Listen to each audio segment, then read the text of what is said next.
রোজার সময় যদি কারো শরীরে এই তিনটি চিহ্ন দেখতে পান বুঝে নিবেন ওই ব্যক্তি জাহান্নামী। জাহান্নামী ব্যক্তিদের শরীরে দুনিয়াতে এই তিনটি চিহ্ন ফুটে ওঠে এবং এই তিনটি চিহ্ন যদি আপনার অথবা কোনো ব্যক্তির শরীরে দেখতে পান বুঝে নিবেন ওই ব্যক্তির জন্য অপেক্ষা করছে ভয়াবহ শাস্তির স্থান জাহান্নাম। এবং এই তিনটি চিহ্ন যার শরীরে থাকবে তার জন্য জান্নাত হারাম। সে তিনটি চিহ্ন কি জানতে হলে দেখতে হবে পুরো ভিডিওটি। প্রিয় দর্শক, আপনি যদি হযরত মুহাম্মদ সাল্লাল্লাহু আলাইহি ওয়াসাল্লামের উম্মত হয়ে নিজেকে সৌভাগ্যবান মনে করেন অবশ্যই আলহামদুলিল্লাহ কমেন্ট করবেন। আজকে আমার প্রিয় নবীর ভালোবাসার মানুষগুলোকে দেখতে চাই। প্রিয় দর্শক, অবশ্যই ভিডিওটি শেয়ার করতে ভুলবেন না। আপনার একটি শেয়ারে হয়তো অনেক মানুষ পাপ কাজ থেকে নিজেকে হেফাজত করতে পারবে। তাই দিন প্রচারের জন্য হলেও ভিডিওটি বেশি বেশি করে শেয়ার করে দিবেন। প্রিয় দর্শক, আপনারা হয়তো দেখেছেন পৃথিবীতে কিছু সংঘটিত হওয়ার আগে যেমন একটি আলামত দেখা যায়, কোনো খারাপ কিছু হওয়ার আগে যেমন লক্ষণ দেখা যায়, ঠিক তেমনি জাহান্নামী ব্যক্তিদের মৃত্যুর আগে শরীরে তিনটি চিহ্ন বা লক্ষণ ফুটে ওঠে যা দেখলে বুঝতে হবে ব্যক্তিটি জাহান্নামী। জাহান্নামী ব্যক্তিদের শরীরে প্রথম যে চিহ্নটি প্রকাশ পায় সেটি হলো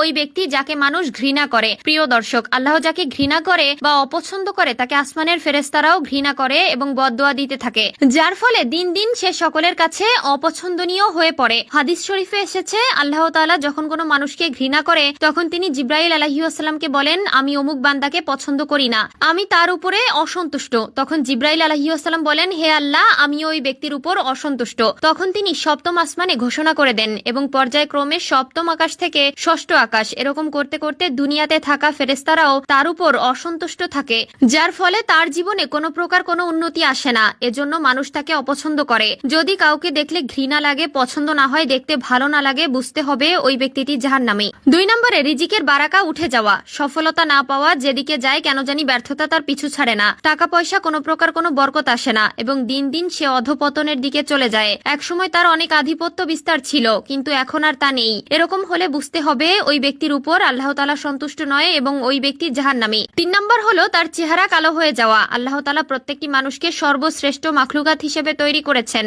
কিন্তু যে ব্যক্তি একটানা পাপ কাজ করতে থাকবে আল্লাহ তাআলা তার চেহারা থেকে রহমতের নূরকে উঠিয়ে নেয়। যদি দেখেন কোনো ব্যক্তির চেহারা দিন দিন কালো হয়ে যাচ্ছে, ফ্যাকাশে হয়ে যাচ্ছে, দেখতে ভালো লাগছে না, তাহলে সাথে সাথে বুঝে নিবেন ওই ব্যক্তিটি অনেক বেশি পরিমাণ পাপ করছে। আর মূলত এই কারণেই তার চেহারা থেকে আল্লাহ প্রদত্ত নূর দিন দিন উঠে যাচ্ছে। একটি কালো মানুষের চেহারা যদি আল্লাহর দেওয়া সৌন্দর্যের নূর থাকে তাহলে ওই মানুষটিকে দেখতে অনেক সুন্দর লাগে। এছাড়াও সবচেয়ে মারাত্মক একটি পাপ হলো শিরক। ইসলামের দৃষ্টিতে শিরক হলো আল্লাহর সাথে কোনো সত্তা বা বস্তুকে অংশীদার করা।